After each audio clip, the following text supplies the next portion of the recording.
Terima kasih para anak-anak kami dari Celebration. Tuhan memberkati saudara yang telah melayani, pemusik, penyanyi semua. Tuhan memberkati pelan-pelan Tuhan semua. Haleluya. Inilah hari yang dijadikan Tuhan. Marilah kita bersuka-cita dan bersorak-sorai. Amin, saudara. Terlebih-lebih Tuhan Yesus ada di tengah-tengah kita. Amin. Di mana ada Roh Kudus itu ada kebebasan. Amin. Allah itu kasih adanya. Biarlah kasihnya dicurahkan dalam hati kita pada hari ini. Amin. Buka hati saudara.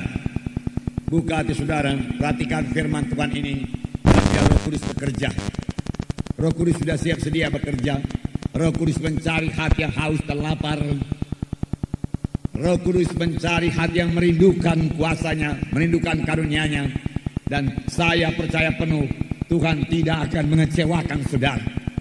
Oleh sebab itu bangun dan bangkit saudaraku, bergairah dan miliki iman untuk menerima sesuatu daripada Tuhan pada hari ini. Jangan pulang tanpa berkat Tuhan pada hari ini. Kebaktian kita tidak pernah biasa-biasa saja, karena Roh Kudus hadir di tengah-tengah kita, kuasanya hadir di tengah-tengah kita, berkatnya hadir di tengah-tengah kita, dan sama dengan kerinduan kita, begitulah dikaruniakan Tuhan kepada kita. Amin. Haleluya. Kita sudah sampai pada akhir zaman. Firman Tuhan berkata pada akhir zaman, kebanyakan hati manusia ini telah menjadi dingin, tidak lagi berkobar-kobar oleh kasih Tuhan, tidak lagi tergerak oleh belas kasihan. Tidak, tetapi itu maunya jangan terjadi kepada sidang Tuhan, pada gereja Tuhan dan gereja kita ini, saudaraku. Oleh sebab itu topik firman Tuhan pada hari ini yaitu hati yang terbeban. Hati yang terbeban, yaitu hati yang terbeban melihat jiwa-jiwa yang keberatan. Hati yang terbeban melihat jiwa-jiwa yang menderita. Hati yang terbeban melihat jiwa-jiwa yang hidup dalam dosa. Kita mengetahui manusia yang hidup dalam dosa tanpa beroleh keselamatan, mereka akan menuju neraka selama-lamanya. Neraka itu sangat mengerikan, saudaraku. Sangat menyakitkan, saudaraku. Dan selama-lamanya, saudaraku, biarlah kita rebut mereka, sentakkan mereka daripada hukuman yang kekal tersebut. Ingat famili-famili kita yang belum selamat, doakan mereka sungguh-sungguh dengan hati yang terbeban, hati yang berbelas kasihan. Tuhan pasti mendengarkan doa kita. Kalau saya percaya, kalau kita berdoa dengan hati yang sudah terbeban, hati yang merindukan sungguh-sungguh jiwa itu diselamatkan, Tuhan akan mendengarkan, karena permohonan kita seturut dengan kehendak Tuhan. Sebab firman Tuhan berkata, Dia sendiri tidak suka seorang pun binasa, tetapi Tuhan suka supaya semuanya sampai kepada pertobatan, sampai kepada keselamatan. Oh saudaraku, bangunlah saudaraku, bangkitlah saudaraku. Jangan mau sama seperti orang dunia ini memiliki hati yang beku, hati yang tidak peduli, saudaraku. Kebanyakan hati manusia sekarang ini tidak peduli orang lain, sudah egoistis. Tetapi mari kita kembangkan hati kita, bukan mengasihi diri kita, mempedulikan orang lain, menolong orang lain, saudaraku. Miliki hati yang terbeban, saudaraku. Kita akan melihat satu contoh mengenai hati yang terbeban, hati yang berbelas kasihan dalam buku Nehemia. Kita melihat Nehemia sendiri. Nehemia adalah seorang yang berhasil membangun kembali tembok Yerusalem yang sudah runtuh. Saudara, kalau dikatakan tembok Yerusalem, jangan saudara berpikir tembok Yerusalem hanya seperti dinding ini saja, tebalnya barangkali setengah meter. Tidak, saudaraku. Tembok Yerusalem, saudaraku, mempunyai tebal kira-kira 6-7 meter. Begitu tebalnya tembok itu, sehingga kereta berkuda bisa berlari di atasnya. Itu yang akan dibangun, dan itu sudah berserakan, bertaburan, karena dihancurkan oleh musuh. Tetapi ada seorang yang terbeban, bukanlah seorang penguasa, bukanlah seorang yang sangat kuat, bukanlah seorang yang sangat berbakat, bukanlah seorang yang sangat pintar, hanya orang biasa saja. Nehemia seorang juru minuman raja, tetapi dia berhasil membangun tembok Yerusalem. Apakah rahasianya, keberhasilannya ini? Berhasil membangun tembok Yerusalem. Saudaraku, saya mau terangkan kepada saudara bahwa Nehemia berhasil bukan karena kekuatan yang luar biasa, ataupun kuasa yang ada padanya, kedudukan yang tinggi, atau modal yang besar, bukan. Nehemia berhasil karena karakter. Karena karakter, saudaraku, karakter rohani ada pada Nehemia. Karakter Tuhan ada pada Nehemia. Saudaraku, karakter Tuhan bukan hanya milik Nehemia. Karakter Tuhan yaitu buah Roh Kudus ditawarkan kepada anak-anak Tuhan pada akhir zaman ini. Ini perlu kita kejar, ini perlu kita miliki karakter rohani seperti ini yang membawa kita pada keberhasilan. Saudaraku, Nehemia sama sekali tidak mementingkan diri sendiri. Apa yang dia kerjakan, apa yang dia bangun bukan buat dirinya. Apa yang dia bangun buat orang lain. Apa yang dia bangun untuk kemuliaan bagi nama Tuhan. Ke Yerusalem jangan dicemoohkan orang, tetapi Yerusalem mempermuliakan nama Tuhan. Dia tidak membangun kerajaannya. Dia tidak membangun kerajaannya. Dia tidak membangun kerajaannya. Amin. Dia membangun kerajaan Tuhan. Amin. Saudara para pemimpin KKS, saudara para pemimpin sektor wilayah, jangan bangun kerajaan saudara. GKI jangan membangun kerajaan GKI. Semua kita membangun kerajaan Allah. Semua kita membangun tubuh Kristus. Amin.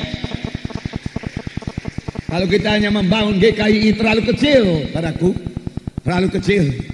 Kita membangun kerajaan Allah. Kita membangun gereja-gereja yang lain juga, saudaraku. Kalau mereka membutuhkan pengajaran, tidak siap sedia, saudaraku, mengajari mereka.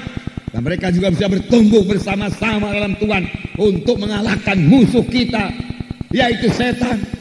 Musuh kita bukan gereja lain. Musuh kita bukan gereja tradisi, bukan.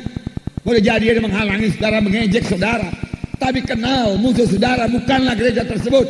Musuh saudara sesuatu yang lebih besar daripada gereja tersebut. Saudaraku, yaitu setan dan iblis. Saudaraku, setan iblis kalau dia mau menipu saudara, mengganggu saudara, dia memakai manusia. Saudaraku, dia tidak datang dengan rupanya yang jelek. Saudaraku, lalu datang kepada saudara dengan pakaian hitam dan saudaraku dalam kata, aku cekek engkau. Tidak, saudaraku, tidak. Tidak, dia tidak datang demikian. Saudara, dia tidak datang sebagaimana kata orang dunia ini kuntilanak, entah apa namanya itu, saudaraku, bukan. Saudara, dia datang melalui manusia, menakut-nakuti kita, menggertak kita, mengintimidasi kita, saudaraku, menipu kita, saudaraku, menggoda kita, saudaraku. Itu tipu daya setan, saudara. Biar kita kenal, biar kita kenal tipu dayanya, kenal tipu dayanya. Saudara yang kekasih dalam nama Yesus. Dan Nehemia berhasil, saudaraku, bukan karena kekuatan yang luar biasa, bukan karena uang yang banyak, bahkan sama sekali dia tidak punya uang, saudaraku, tidak punya uang bisa bangun tembok Yerusalem. Puji Tuhan, saudaraku, seharusnya kita juga bisa membangun gereja, amin. Gereja yang lebih baik lagi. Karena itu semua, saudaraku, dimulai dengan karakter mengasihi Tuhan, mengasihi jiwa-jiwa, ditambah dengan iman, saudaraku. Sebab tidak ada yang mustahil bagi orang yang beriman. Saya percaya penuh akan hal ini, saudaraku. Gereja ini mulai dari nol, saudaraku. Dan Tuhan memberkati bertambah-tambah besar terus dengan kuasa Tuhan, saudara. Nah, nih, apakah karakter rohani, karakter yang begitu baik yang dimiliki oleh Nehemia? Kasih, saudaraku, tidak jauh-jauh. Kasih. Sehingga hatinya terbeban. Dia merasa keberatan mendengar berita, dia belum melihat. Dia hanya mendengar berita Yerusalem roboh dan orang-orang yang tinggal di sana dalam keadaan tercela. Hatinya terus terbeban. Dia menangis, dia berkabung, dia berdoa, dia puasa. Dalam 4 bulan lamanya. Saya yakin siapa saja di antara saudara yang terbeban, yang menangis, yang puasa, saudaraku, selama yang menaruh kasih, selama 4 bulan lamanya, saudaraku, dia pasti menerima apa yang dia rindukan. Amin. Sayangnya tidak banyak yang memiliki hati yang terbeban sedemikian rupa. Kita ini hidup pada zaman yang mau cepat saja. Semua mau cepat, saudaraku. TV menawarkan cara hidup yang lebih gampang, lebih mudah, tanpa menyangkal diri sama sekali, saudaraku. Saudara, itu membuat pikiran manusia beralih daripada rohani pada duniawi, pada materi, saudaraku. Sehingga dia tidak memikirkan perkara rohani lagi. Seluruh pikirannya dipenuhi dengan barang-barang dunia ini, saudaraku, yang membawa pada maut, saudaraku, dan memisahkannya daripada Tuhan. Karena firman Tuhan berkata, jikalau kamu mengasihi dunia ini, tidak ada padamu kasih Bapa. Tentunya dia tidak bisa mengerti perkara rohani. Karena dia tidak mengerti perkara rohani, dia tidak rindu perkara rohani. Oh, bangunlah, saudaraku, bangkitlah. Amin, saudara. Bangun, bangkit. Cari perkara di atas. Firman Tuhan berkata, bukan perkara di bumi ini. Mohon hati yang berbelas kasihan. Saudara berkata, saya sudah diselamatkan Tuhan. Betul. Saya sudah dibaptiskan dalam air, betul. Roh Kudus sudah menukan saya, haleluya. Semua kita sudah dipenuhkan Tuhan dengan Roh Kudus. Tapi firman Tuhan berkata kita ini perlu dibentuk hari lepas hari. Mengapa kita dibentuk hari lepas hari? Karena kita sudah begitu jauh jatuhnya daripada kemuliaan Tuhan. Kita perlu dibentuk terus, dibentuk kembali. Hati kita perlu dibaharui kembali. Hati kita perlu dibentuk Tuhan kembali menjadi hati yang mengasihi, hati yang mempedulikan, hati yang tergerak oleh belas kasihan, hati yang terbeban, yang sudah sangat langka pada akhir zaman ini, tetapi belum lenyap karena Roh Kudus belum diangkat dari muka bumi ini. Saudaraku, masih Tuhan sediakan hati-hati yang tergerak oleh belas kasihan, sehingga dia bergerak memenangkan jiwa-jiwa, sehingga dia tidak keberatan untuk melayani KKS, melayani dengan cinta, memuridkan jiwa-jiwa, sehingga yang dimuridkannya itu betul-betul jadi murid, betul-betul sampai jadi murid. Saudaraku yang kekasih dalam nama Yesus, saya akan membacakan kepada saudara Nehemia yang sangat terbeban, jika dia berdoa, dia puasa, dia menangis saudara selama 4 bulan lamanya.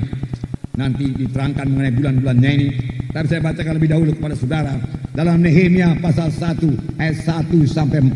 Saya bacakan. Nehemia itu sebelum Mazmur, ya. Nehemia pasal 1 ayat 1 sampai 4 saya bacakan. Riwayat Nehemia bin Hakalia, pada bulan Kislew tahun ke-20 ketika aku ada di Puri Susan, datang Hanani seorang dari saudara-saudaraku dengan beberapa orang dari Yehuda. Aku menanyakan mereka tentang orang-orang Yahudi yang terluput, yang terhindar dari penawanan, dan tentang Yerusalem. Kata mereka kepadaku, orang-orang yang masih tinggal di daerah sana, yang terhindar dari penawanan, ada dalam kesukaran besar dan dalam keadaan tercela. Tembok Yerusalem telah terbongkar dan pintu-pintu gerbangnya telah terbakar. Ketika aku dengar berita ini, duduklah aku menangis dan berkabung selama beberapa hari. Aku berpuasa dan berdoa ke hadirat Allah semesta langit. Kataku, ya Tuhan Allah semesta langit, Allah yang maha besar dan dahsyat, yang berpegang pada perjanjian dan kasih setianya terhadap orang yang kasih kepadanya dan tetap mengikuti perintah-perintahnya, dan seterusnya. Saudaraku, berilah telinga, dia berkata. Tuhan sudah memberikan telinga, saudaraku. Tuhan mendengarkan doa, saudaraku. Saudara, doa yang terbeban pasti didengarkan oleh Tuhan, saudaraku. Dalam Nehemia pasal 2 ayat 1 dikatakan, pasal 2 ayat 1, pada bulan Nisan tahun ke-20 pemerintah Raja Artasasta, ketika menjadi tugasku untuk menyediakan anggur, aku mengangkat anggur dan menyampaikannya kepada raja. Karena aku kelihatan sedih yang memang belum pernah terjadi di hadapan raja. Bertanyalah ia kepadaku, dan seterusnya. Dan dikatakan tadi dia mendapat berita pada bulan Kislew, itu bulan Desember, saudaraku. Kemudian dia menghadap raja pada bulan April, dan dia menghadap raja dengan muka yang muram. Berarti selama Desember sampai April mukanya muram, dia menangis, dia mencucurkan air mata, dia terbeban kepada tembok Yerusalem dan orang-orang yang tinggal di sana dalam keadaan tercela. Satu kota yang temboknya sudah runtuh, bentengnya sudah runtuh, adalah menjadi bulan-bulanan musuh saja. Tidak ada benteng sama sekali. Segala musuh boleh datang, merampok, merampas, dan berbuat kejahatan yang lain. Ini sangat terbeban, memberati hati dari Nehemia. Dan dia berdoa, puasa, menangis, berkabung selama 4 bulan. Dan kalau kita baca buku Nehemia ini, dia membangun tembok Yerusalem hanya dalam tempo 52 hari. Lebih banyak berkabung, lebih banyak jam-jam doanya daripada waktu yang dipakai untuk membangun tembok itu sendiri. Inilah dia orang yang berhasil. Dan kalau kita lihat apa yang diperbuatnya pada waktu tantangan-tantangan yang begitu besar datang dari Sanballat dan Tobia, yang mula-mula mengejek, mengolok-olokkan dia, kemudian mengancam dia, kemudian menyerang, kemudian menipu, kemudian memfitnah, dan lain sebagainya. Nehemia tidak bergeming, Nehemia tidak bergerak, Nehemia tak berkemenangan. Dia menghadapi semua tantangan-tantangan itu. Sanballat itu gubernur Samaria, saudara, yang mempunyai tentara, Dan dia pernah datang dengan tentaranya menakut-nakuti orang Yerusalem. Tetapi Nehemia saudaraku menjawab tantangan tersebut dengan memegang tombak pada satu tangan dan membangun dengan tangan yang lain. Mereka berhasil membangun tembok. Kuasa Tuhan nyatakan, saudaraku yang kekasih dalam nama Yesus. Adakah kita terbeban buat jiwa-jiwa yang terhilang, saudaraku? Jangan menjadi anggota gereja, saudaraku, yang tidak punya beban. Jangan menjadi anggota gereja yang tidak punya pelayanan. Datang ke gereja untuk melayani. Amin, saudara. Bukan hanya untuk menerima khotbah yang membangunkan iman. Haleluya, aku suka khotbah di sini. Aku suka musik di sini. Aku suka nyanyian di sini. Aku bisa menyembah Tuhan di sini. Puji Tuhan. Semua itu karena pekerjaan Roh Kudus. Tetapi ada sedikit, saudaraku, konflik dengan anak Tuhan yang lain. Segera meninggalkan sidang. Saudaraku, anak Tuhan yang bagaimanakah yang seperti itu, saudaraku? Saudaraku, saudara dalam tubuh Kristus, untuk membangun tubuh Kristus. Pada akhir zaman semua anak Tuhan harus melayani untuk mengenapkan amanat agung.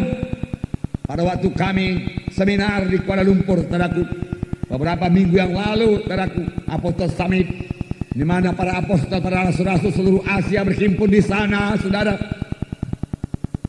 Saudara, sekaranglah waktunya zaman rasul-rasul.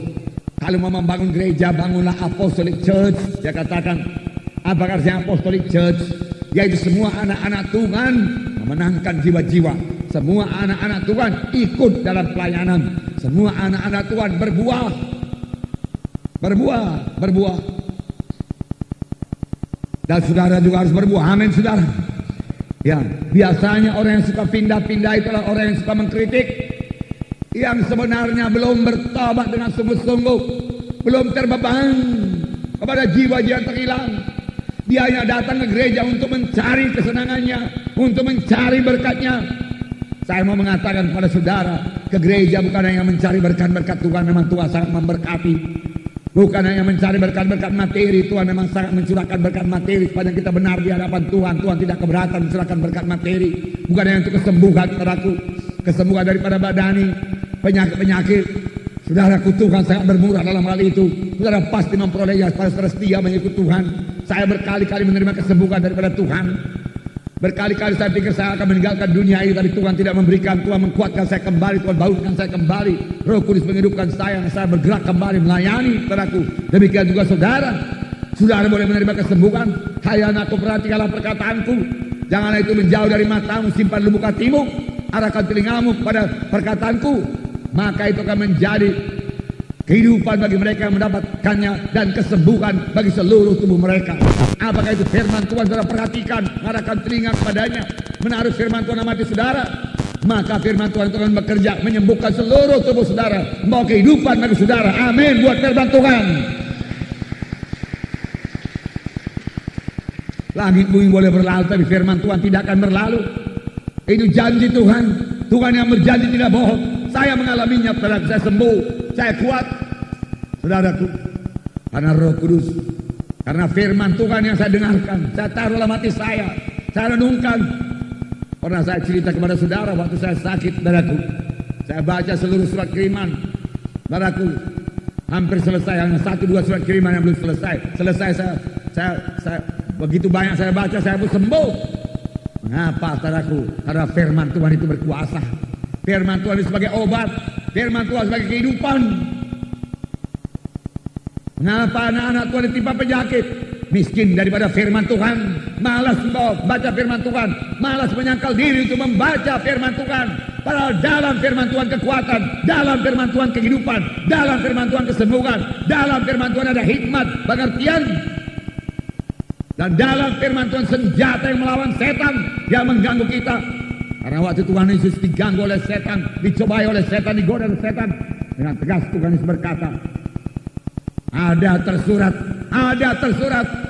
Bukan hanya ada roti saja manusia bisa hidup, tapi dari tiap-tiap firman Allah yang keluar daripada mulut Allah. Tuhan Yesus sendiri berkata bahwasanya manusia hidup daripada firman Tuhan. Amin. Isi hatilah dengan firman Tuhan. Amin. Pada tahu apa yang terjadi pada orang yang suka lompat-lompat dari satu gereja yang lain. Ada kerjanya mengkritik. Dan saudara tahu apa yang jadi kepada dia. Dia sendiri akhirnya tidak tahu mana lagi yang benar. Dan dia akan terus mencari kesenangannya sendiri, kesenangan daging saja akhirnya. Dan persekutuannya bertambah rengah dengan Tuhan. Saya saksikan keselamatannya. Yang pasti tudungannya tidak ada. Karena tidak pernah menyerahkan diri pada satu gereja yang hidup. Satu rumah yang tidak punya atap, tidak punya tudungan, saudaraku. Saudara, tidak ada gunanya, saudaraku. Satu kota yang tidak ada bentengnya, saudaraku, jadi sasaran yang empuk bagi musuh, saudara. Saudara yang kekasih dalam nama Yesus. Itu juga memecah belah tubuh Kristus, sama dengan Sanbalat dan Tobia yang memecah belahkan tubuh Kristus. Yang tidak suka tembok itu dibangun, yang sama artinya dengan memecah belahkan tubuh Kristus. Sanbalat, Tobia, saudaraku, saudara sangat menghalangi pembangunan tembok dengan segala caranya, saudaraku. Jadi kuncinya yang pertama untuk berhasil bagi Nehemia, setelah Nehemia mendengar berita tersebut, dia tidak terus pergi ke Yerusalem. Dia tidak terus datang kepada raja dan berkata, Raja Artasasta, aku mendengar Yerusalem dihancurkan, aku mau pergi ke sana bangun tembok. Tidak. Dia mempersiapkan diri dalam persiapan rohani. Dia mengadakan persiapan rohani. Dia mengadakan persiapan rohani dengan berdoa 4 bulan lamanya, mencucurkan air mata, menangis, terbeban. Itu yang membawa dia beroleh keluasan hati dari Raja Artasasta. Setelah dia berdoa. Saudara, terlebih doa yang disertai dengan hati yang terbeban, dengan hati yang berbelas kasihan, pasti didengarkan oleh Tuhan. Sebab firman Tuhan juga berkata, iman bekerja oleh sebab kasih. Tanpa kasih, doa yang bagaimana kuatnya pun, saudaraku, tidak akan berhasil, saudaraku. Bukan kuatnya doa itu, tapi betapa besar kasihnya yang terdapat dalam doa tersebut. Amin, saudaraku. Nah, saudaraku, Nehemia adalah seorang yang sangat percayakan kuasa doa. Terlebih doa yang disampaikan dengan hati yang berbelas kasihan, doa yang disampaikan dengan hati yang tergerak oleh belas kasihan, doa yang disampaikan dengan hati yang terbeban. Saya mau mengingatkan saudara, kalau saudara berdoa buat orang sakit, adakah hati saudara tergerak oleh belas kasihan kepada orang sakit tersebut? Kalau saudara berdoa bagi orang yang terikat, saudaraku, adakah hati saudara tergerak oleh belas kasihan kepada orang terikat tersebut? Saudara berdoa, saudaraku, buat jiwa-jiwa yang terhilang yang belum selamat dan bermaksud bersaksi kepadanya. Adakah hati saudara terbeban buat jiwa yang menuju neraka tersebut? Atau hanya bersaksi saja? Nanti kalau aku enggak bersaksi, ini ada schedule daripada Institut Alkitab Remang, daripada institut, aku harus mengunjungi, aku bersaksi, okelah aku datangi aja. Kalau saudara bersaksi, dengarkan firman Tuhan begini, begitu, mari kita berdoa. Tanpa kasih, saudaraku, tidak ada kehidupan. Saudaraku, tanpa kasih berarti tanpa Roh Kudus juga, saudaraku. Kalau bukan dengan kuat, bukan gagal, tapi dengan kuat kuasa Roh Kudus, saudara tidak akan berhasil memuridkannya. Saya ingat kesaksian saudaraku Ray Johnson, kesaksian saudaraku Irving Rutherford. Ray Johnson berkata, Irving itu bapa rohaniku. Dia datang ke rumah sakit ketika aku berambut panjang sampai segini, berjanggut panjang sampai segini. Aku kurus kering, muka aku mengerikan, mataku juga mengerikan, dia katakan. Irving sendiri berkata, pada waktu datang kepadanya aku takut melihatnya. Tapi satu perkara yang dia tidak tahu, dia juga takut kepada aku, dia katakan. Sama-sama takut rupanya mereka itu. Karena Irving ini datang dengan senyum yang lebar, pakai dasi dan pakai Alkitab yang besar. Alkitab yang besar, tidak ada salahnya sepanjang hati saudara besar untuk mengasihi. Amin. Alkitab besar, hati yang ciut dalam kasih juga tidak ada gunanya. Amin, saudaraku. Miliki hati yang besar, Alkitab yang besar. Di rumah saya ada Alkitab yang besar. Saudara yang punya hati yang besar boleh ambil, datang, saudaraku. Dan Alkitab itu pada waktu celebration, saudaraku, memfragmentkan, saudaraku, pintu sorga dan pintu neraka, saudaraku. Dia memakai Alkitab yang besar itu sebagai buku kehidupan. Benar juga, Alkitab adalah buku kehidupan. Karena dalamnya ada kehidupan, amin. Tapi nama kita tidak tertulis dalam Alkitab.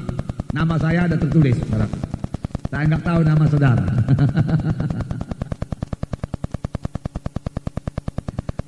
Nah, haleluya. Tapi yang dimaksud dengan buku kehidupan anak domba Allah, di mana nama tiap-tiap orang yang selamat ditulis dalam buku kehidupan anak domba Allah.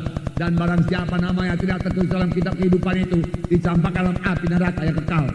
Jadi nama Yang paling penting bukan tertulis dalam gereja, tapi tertulis dalam buku kehidupan anak domba Allah itu di sorga selama-lamanya. Haleluya. Saya bersukacita namaku ada di sana. Nama saudara ada di sana. Karena saudara telah menerima sebagai Tuhan dan Juru Selamat saudara. Nama tertulis, rumah disediakan, dan pada waktu kita menghadap Tuhan, Tuhan menyambut kita dan menghapus air mata kita. Amin. Satu perkara yang sangat menghiburkan hati, perkara yang indah.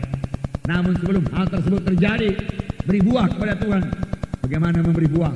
Memiliki hati yang mengasihi, memiliki hati yang terbeban, memiliki hati yang memperdulikan, memiliki hati yang care, mengasihi jiwa-jiwa.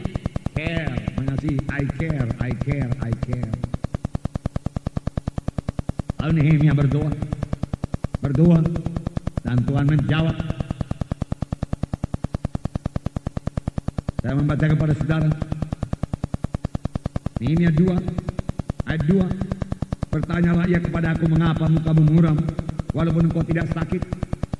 Engkau tentu sedih hati. Lalu aku menjadi sangat takut. Jawabku kepadanya, hiduplah raja untuk selamanya. Bagaimana mukaku tidak akan muram kalau kota tempat pekuburan nenek moyangku telah menjadi reruntuhan dan pintu-pintu gerbangnya habis dimakan api. Lalu raja berkata kepadaku, jadi apa yang kau kehendaki? Maka aku berdoa kepada Allah semesta langit. Wah, puji Tuhan. Dia menghadap raja. Raja berkata, mengapa mukamu muram?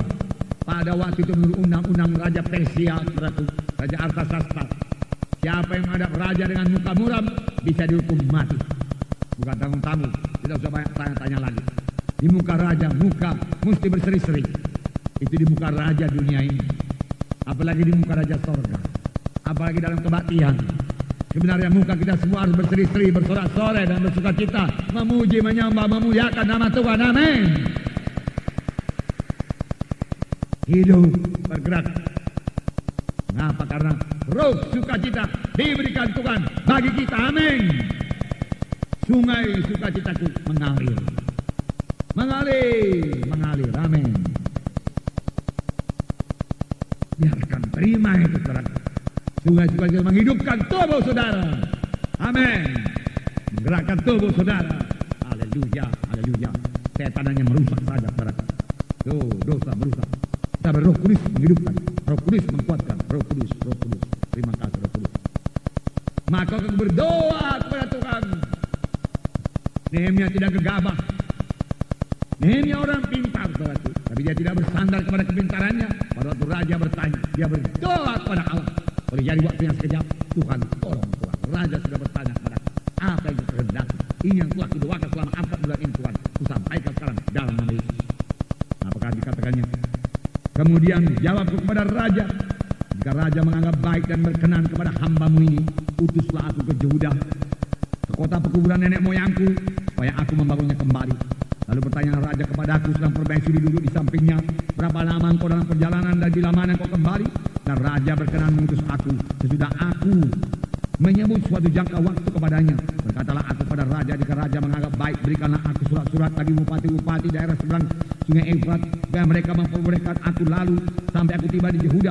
Juga surat bagi Asaf pengawas taman raja, supaya dia memberikan aku kayu untuk memasang balok-balok pada pintu-pintu gerbang di benteng bait suci, untuk tembok kota dan untuk rumah yang akan kudiami. Dan raja mengabulkan permintaanku itu, karena tangan Allahku yang murah melindungi aku. Amin. Haleluya. Setelah berdoa 4 bulan, dia memohon satu permohonan yang besar, membangun tembok Yerusalem. Saudara, kita katakan dengan tebal sedemikian 6 meter, 7 meter dari tiang ini ke sana tebalnya. Batu-batu yang boleh jadi diameter 1 meter sedikit. Tidak ada keran pada waktu itu, saudaraku. Tidak ada keran, tidak ada apa namanya itu.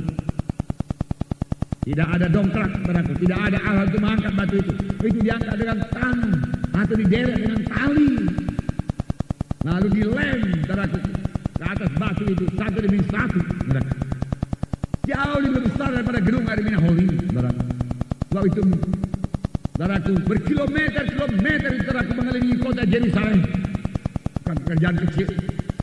Maunya saudara, nanti satu waktu kita ke sana kita bisa melihat sisa-sisa dinding itu masih ada sampai sekarang. Saking kuatnya, saudara. Saking tebal itu yang dibangun.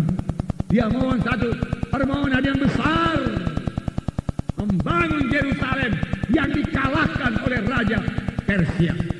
Berarti membangun kembali Yerusalem bisa berarti memberontak kepada Raja Persia.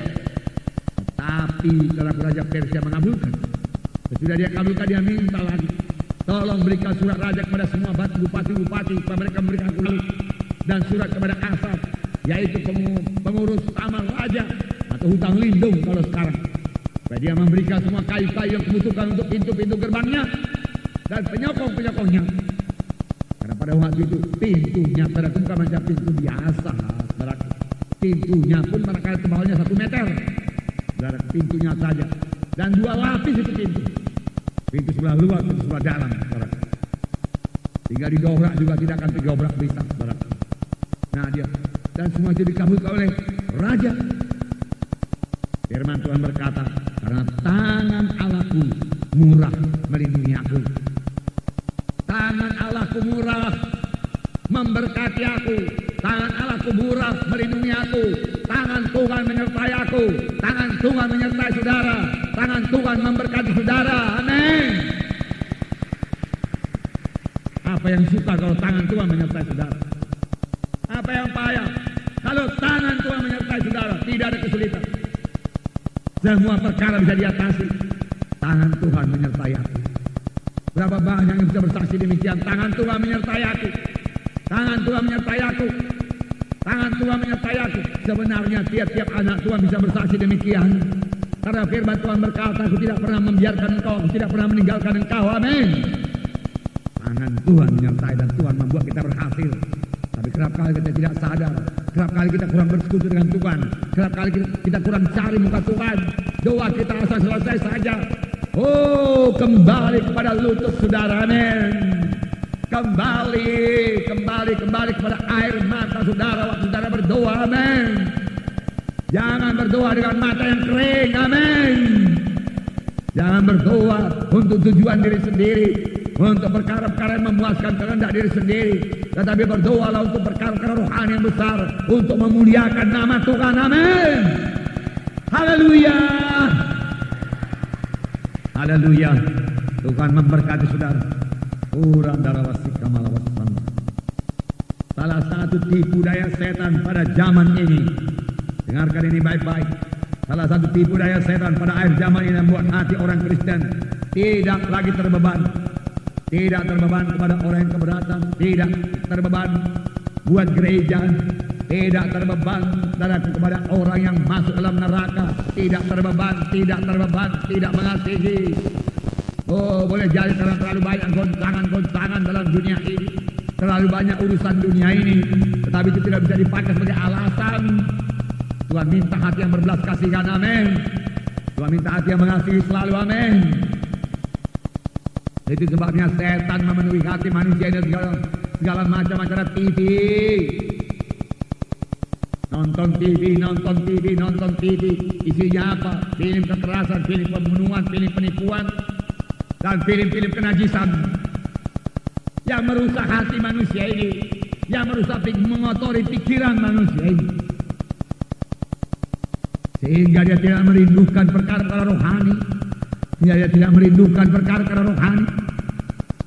Firman Tuhan berkata, setelah kamu dibangkitkan beserta dengan Kristus, carilah perkara di atas, kejarlah perkara di atas, kejarlah perkara rohani, cari perkara rohani, cari kuasa Tuhan, cari urapan Tuhan, cari mujizat Tuhan, cari pengertian baru, cari hikmat, cari persekutuan dengan Tuhan.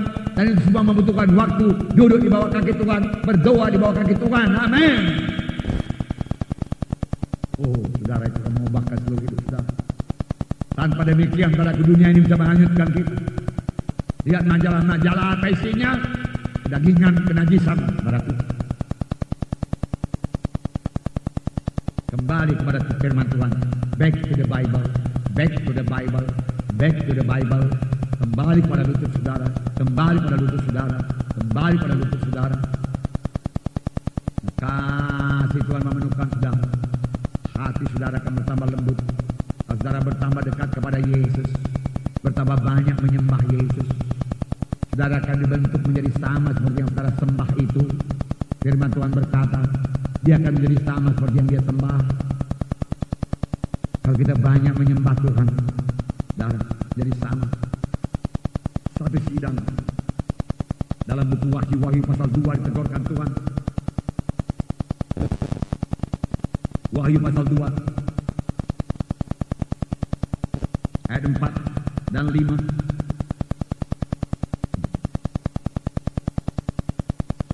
Namun demikian aku mencela engkau karena engkau telah meninggalkan kasihmu yang semula. Sebab itu ingatlah betapa dalamnya engkau telah jatuh. Bertobatlah dan lakukanlah lagi apa yang semula engkau lakukan. Jika tidak demikian aku akan datang kepadamu dan aku akan mengambil kaki dianmu dari tempatnya. Jikalau engkau tidak bertobat. Ingatlah, dia katakan, betapa dalamnya engkau telah jatuh karena meninggalkan kasih yang semula. Kasih yang semula, kasih yang bersekutu dengan Tuhan. Kasih yang semula, kasih yang rindu akan Tuhan. Kasih yang rindu akan Tuhan, itu kasih yang semula. Kasih yang menangis di hadapan Tuhan waktu berdoa. Kasih yang menyanyi buat Tuhan di waktu berjalan. Di manakah itu?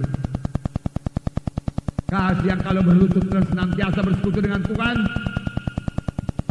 Dan kamu telah kehilangan kasih seperti itu. Kasih yang semula menggerakkan saudara untuk bersaksi. Kasih yang semula membawa saudara untuk melayani Tuhan, mengunjungi, memenangkan jiwa-jiwa. Itu kasih yang semula, kasih yang semula, kasih yang semula. Kasih Yesus, kasih Yesus. Saudara, jangan tertipu. Jangan biarkan nanti itu kehilangan kasih. Kalau kita biarkan nanti kita kehilangan kasih, setan akan mengisinya dengan kebencian. Setan akan mengisinya dengan segala macam kritik. Setan akan mengisinya dengan segala macam pertengkaran, perkelahian, perselisihan. Mudah-mudahan tidak terjadi. Kalau dibiarkan tempat bagi setan, setan akan memberikan roh pembunuh kepada hati manusia itu. Kita lihat baru-baru ini sekitar Setiabudi sana, seorang anak umur 17 tahun membunuh bapaknya yang sarjana, seorang dokter, ibunya juga dokter, saya kurang tahu, dan 4 orang saudaranya lain yang sudah sarjana. Dia bunuh dengan alu, satu demi satu, satu demi satu. Dia tahan melihat darah. Saudaraku yang kekasih dalam nama Yesus, Tuhan memberikan saya banyak menolong orang kecelakaan. Saya sendiri heran. Baru-baru ini kami pulang dari perapat, saya katakan kepada Anwar waktu di Firdaus itu, kurangi kecepatan Anwar, kurangi kecepatan. Dia kurangi kecepatan. Saudara, kira-kira 5 detik, sesudah itu saudara suara berdentum di luar, saudaraku, dan kelihatan orang berlari-lari. Rupanya satu jeep saudaraku Suzuki dengan satu sudaku saudaraku, dan saudaraku laga kambing. Kap daripada jeep itu lepas. Saudara kami yang paling depan, saya turunlah saudaraku. Dan polisi saudaraku di belakang kami, dia turun. Lari dengan hamba Tuhan Lawrence siap. Kami tarik orang dari stior mobil itu karena lengket di stior. Saya letakkan di rumput, saya raba nadinya, beres jantungnya, hanya darah keluar daripada hidungnya. Kami angkat kepada pickup yang lewat saudara. Dan kemudian saudaraku, mobil sorong ke pinggir. Dan dari sudaku itu juga ada satu orang ibu yang sudah tua diangkat oleh orang lain masuk kepada pickup itu. Saudara yang dikasih dalam nama Yesus, saya pikir selesai tugas saya berikan sapu tangan saya karena orang itu masih sadar saudaraku untuk melap darahnya saudaraku. Tetapi kemudian saudara tahu apa yang terjadi. Kalau saya ingat kembali hal itu saudaraku, mengingat darah yang keluar itu saudaraku, oh saudaraku, saya bergidik juga saudaraku, ya bergidik. Saya waktu itu tidak saudaraku. Waktu itu pikiran saya hanya menolong orang itu saja. Saya berani. Tapi kemudian saya ingat darah itu saudaraku, oh Tuhan, saya katakan ngeri juga itu darah. Ya. Darah yang kasih.